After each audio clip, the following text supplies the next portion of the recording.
4. La campana y el martillo.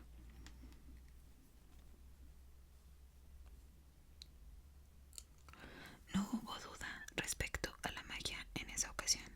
Cayeron y cayeron como una exhalación, primero a través de la oscuridad y luego por entre una masa de formas vagas y arremolinadas que podrían haber sido casi cualquier cosa. Clareó un poco y entonces de repente notaron que estaban de pie sobre algo sólido. Al cabo de un instante todo adquirió nitidez y pudieron mirar a su alrededor. «¿Qué lugar más original?», dijo Diggory. «No me gusta», indicó Polly, con algo parecido a un estremecimiento. Lo primero que le llamó la atención fue la luz. No se parecía a la luz del sol, ni podía compararse con la luz eléctrica, las lámparas, las velas, ni cualquier otra clase de luz que conocieran. Era una luz apagada y más bien rojiza, en absoluto alegre, y además era estable, sin parpadeos. Estaban de pie sobre una superficie plana, pavimentada, y a su alrededor se alzaban varios edificios. No había techo, se hallaban en una especie de patio.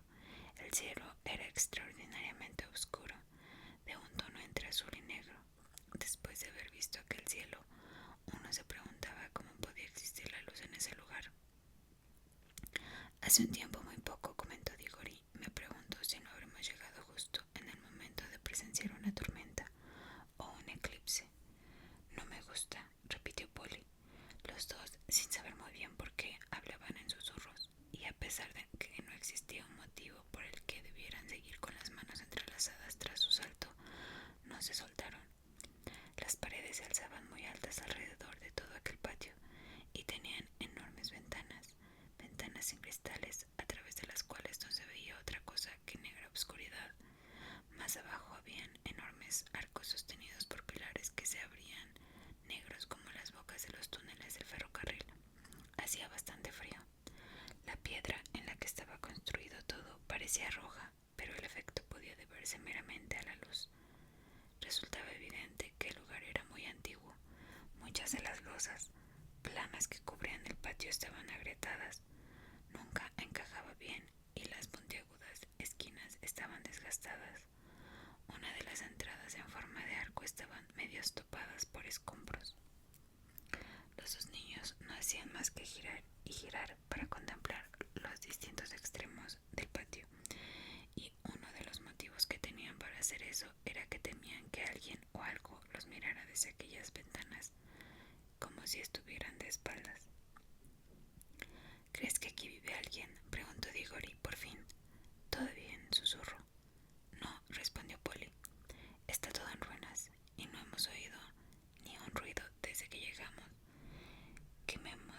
Quedémonos muy quietos y escuchemos durante un rato», sugirió él. Permanecieron inmóviles y aguzaron el oído, pero todo lo que oyeron fue el sordo golpeteo de sus corazones. Aquel lugar estaba al menos tan silencioso como el bosque entre los mundos, pero se trataba de una quietud distinta. El silencio del bosque había sido plácido y cálido, casi se podía sentir cómo crecían los árboles, y lleno de vida. Aquel era un silencio sin vida, frío y vacío. Era inimaginable que creciera algo ahí. «Vámonos a casa», propuso Polly. «Pero no hemos visto nada aún», precipitó Diggory. «Ahora que estamos aquí, sencillamente debemos echar un vistazo. Estoy segura de que no hay nada interesante en este lugar. De poco sirve encontrar un anillo mágico que te permite entrar en otros mundos si tienes miedo de echarles un vistazo cuando has llegado a ellos». «¿Quién habla de tener miedo?», dijo Polly, soltando de la mano de su compañero. «Bueno, no pareces muy entusiasmada con la idea de explorar el sitio. Iré a donde tú vayas. Podemos marcharnos en cuanto queramos», dijo Diggory. «Será mejor que nos saquemos los anillos verdes y los guardemos en el bolsillo derecho. Todo lo que tenemos que hacer es recordar que los anillos se encuentran en los bolsillos de la izquierda. Puedes mantener la mano tan cerca del bolsillo como quieras, pero no la metas o tocarás el anillo amarillo y desaparecerás». Así lo hicieron y se acercaron sin hacer ruido a una de las enormes entradas de forma de arco que conducían al interior del edificio.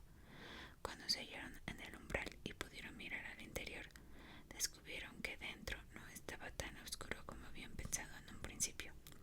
La entrada llevaba a un inmenso tenebroso vestíbulo que parecía vacío, pero en el otro extremo había una hilera de columnas y arcos entre ellas, y a través de aquellos arcos penetraba un poco más de la misma luz cansina. Atravesaron el vestíbulo, andando con sumo cuidado por temor a que hubiera agujeros en el suelo o cualquier cosa caída con la que pudieran tropezar. Les pareció una caminata muy larga. Cuando llegaron al otro lado, salieron por las arcadas y se encontraron en otro patio aún más grande. Eso no parece muy seguro, dijo Polly, indicando un punto donde la pared se curvaba hacia afuera y daba la impresión de estar a punto de caer al patio. En una zona faltaba parte de un pilar entre dos arcos y el pedazo de piedra que descendía hasta donde debería haber estado la columna colgaba ahí, sin nada que lo sostuviera. Evidentemente el lugar había estado abandonado durante cientos, tal vez miles de años. Si ha aguantado hasta ahora, supongo que aguantará un poco más, indicó Diggory, pero debemos ser muy silenciosos. Ya sabes que un ruido a menudo hace que las cosas se derrumben, como en alud en los Alpes. Salieron del patio, atravesaron otro portal, ascendieron una gran escalinata y recorrieron salas inmensas que se sucedían hasta conseguir que uno se sintiera mareado por el impresionante tamaño del lugar. De vez en cuando les parecía que iba a salir al exterior y ver qué clase de terreno rodeaba el enorme palacio, pero en cada una de esas ocasiones solo iban a parar a un nuevo patio. Sin duda tenía que haber sido unas estancias magníficas en la época en la que la gente vivía en ellas. En uno de los patios había existido una fuente. Un gran monstruo de piedra de alas extendidas se alzaba con la boca abierta y aún se podía ver un pedazo de tubería que sobresalía de ella, por el que el agua habría brotado en el pasado. Debajo de la figura había una amplia pila de piedra para contener el agua, pero estaba tan seca como un hueso. En otros lugares se veían los tallos secos de alguna especie de planta trepadora que se había enroscado a las columnas y ayudado a derribar algunas de ellas. Aquella planta también había muerto hacía mucho tiempo, y no había ni hormigas ni arañas ni tampoco los seres vivos que uno pudiera encontrar en las ruinas. Y en los puntos en los que la tierra resecaba, parecía por entre las losas rotas no había ni hierba ni musgo. Resultaba todo tan deprimente y tan idéntico que incluso Diggory pensaba que lo mejor sería que se pusieran los anillos amarillos y regresaran al cálido y verde bosque vivo del lugar intermedio. Cuando llegaron ante dos enormes puertas de un metal que posiblemente podría ser oro, una se encontraba algo entreabierta, así que, claro está, fueron a echar un vistazo. Ambos dieron un salto y aspiraron profundamente. Allí por fin había algo digno de contemplar. Por un segundo pensaron que el habían estado lleno de gente, cientos de personas, todas sentadas y totalmente inmóviles. Polly y Diggory, como puedes imaginar, permanecieron también completamente quietos durante un buen rato, mirando al interior. Finalmente decidieron que lo que veían no podía ser gente real. Ni una sola se movía, tampoco se oía el sonido de una sola respiración. Eran como las figuras de cera más maravillosas que uno hubiera visto jamás. En esa ocasión fue Polly quien tomó la iniciativa. Había algo en aquella habitación que le interesaba más que a Diggory. Todas las figuras lucían vestidos magníficos. Si a uno le gustaban los vestidos, no podía evitar entrar para verlos más de cerca. Además, el resplandor de sus colores hacía que la habitación pareciera no exactamente alegre, pero al menos señorial y majestuosa después de todo el polvo y la desolación de las otras. Y tenía más ventanas y mucha más luz. Apenas puedo describir sus ropas. Todas las figuras llevaban regias vestiduras y coronas en la cabeza. Las prendas eran de color carmesí, de color gris plateado, de un púrpura intenso y también de un verde brillante. Y lucían estampados y dibujos de flores y animales desconocidos bordados por todas partes. Piedras preciosas de sorprendente tamaño y luminosidad observaban fijamente desde las coronas, colgaban en cadenas alrededor de sus cuellos y atisbaban desde todos aquellos lugares en los que había algo abrochado. ¿Por qué no se han podido todas todas estas prendas? Con el tiempo deben de llevar aquí, inquirió Polly. Magia, musitó Diggory. ¿No la percibes? Apuesto que toda la habitación está atiborrada de hechizos. Me di cuenta en cuanto entramos. Cualquiera de esos vestidos valdría cientos de libras esterlinas, dijo ella, pero Diggory estaba más interesado en los rostros, y desde luego eran todos dignos de ser contemplados. Las figuras estaban sentadas en sus tronos de piedra, bordeando la habitación, y el suelo quedaba libre en la parte central, de modo que se podía recorrer la sala de un extremo a otro e ir contemplando los rostros de uno en uno. Parecen buena gente, declaró el niño. Polly asintió. Todos los rostros que veían eran tranquilizadores, tanto hombres como mujeres parecían bondadosos y sensatos, y daban la impresión de provenir de una raza hermosa.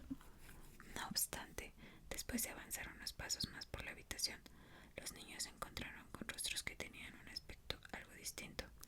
Se trataba de caras muy solemnes. Si se tropezase uno con personas vivas que tuvieran aquella expresión, deberían tener cuidado de no meter la pata. Tras avanzar un poco más, se encontraron entre caras que no les gustaron.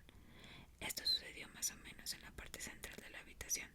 Los rostros de aquella zona tenían un aspecto muy energético y también orgulloso y feliz, pero parecían gente cruel. Un poco más adelante parecían más crueles todavía. Más allá seguían siendo crueles, pero ya no parecían felices. Eran incluso rostros desesperados, como si la gente a la que pertenecían hubieran hecho cosas espantosas y también padecido cosas horribles. La última de todas las figuras era la más interesante. Era una mujer vestida con más suntuosidad, aunque los demás, muy alta, aunque todas las figuras de aquella habitación eran más altas que la gente de nuestro mundo, con una expresión tan de ferocidad y orgullo que lo dejaba a uno sin respiración. Sin embargo, al mismo tiempo era hermosa.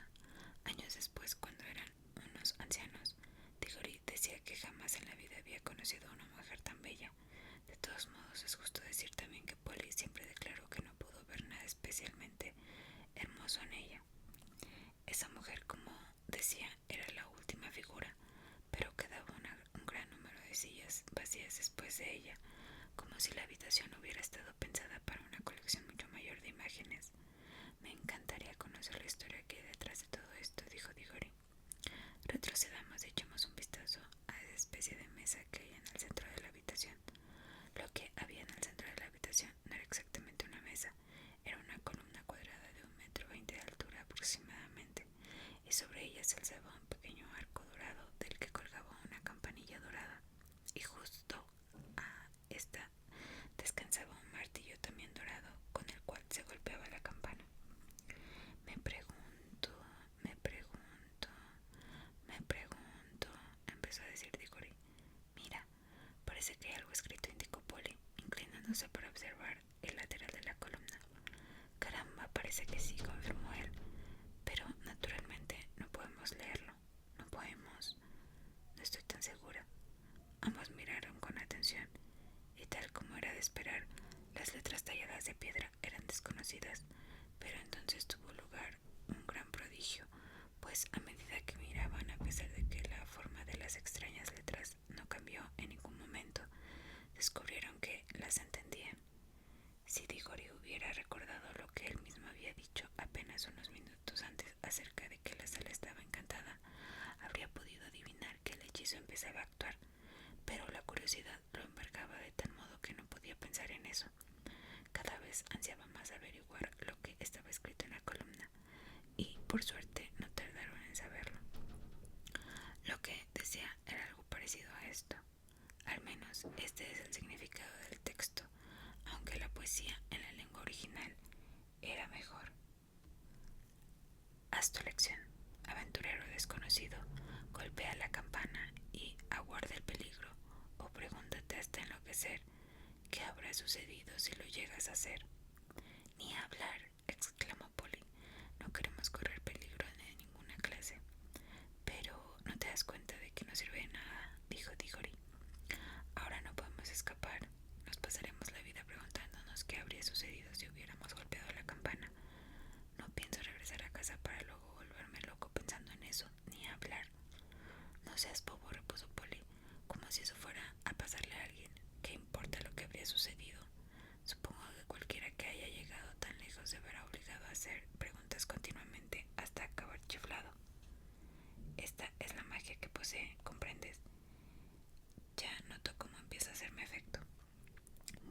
Pues yo no, indicó Polly de mal humor, y dudo mucho que tú lo notes. Estás fingiendo. Eso es lo que dices tú, dijo Diggory. No lo entiendes porque eres una chica. Las chicas nunca quieren saber nada que no sean habladurías y tonterías sobre bodas de blanco. Has puesto la misma expresión que tu tío, le increpó Polly. ¿Por qué te vas siempre por las ramas? De lo que estamos hablando es típico de hombres, exclamó ella con una voz muy adulta, pero se apresuró a añadir, con su tono de siempre, y no digas que no es típico de mujeres, o serás un copión asqueroso. Jamás se me ocurriría llamar mujer a una niña como tú, respondió Diggory con altivez, pues no tendrás que preocuparte más por tener a una niña a tu lado. Me voy. Estoy harta.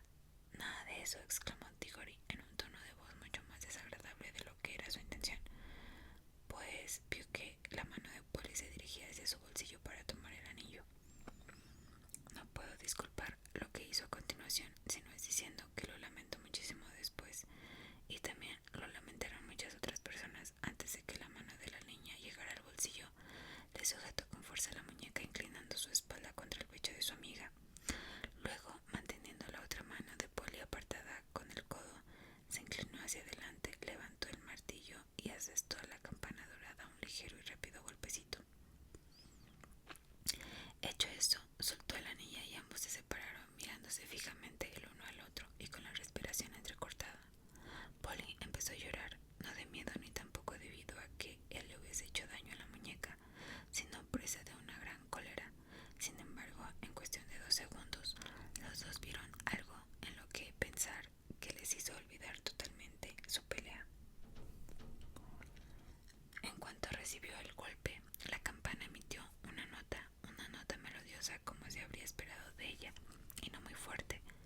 No obstante, en lugar de apagarse de nuevo, la nota siguió sonando, y a medida que sonaba fue subiendo de volumen.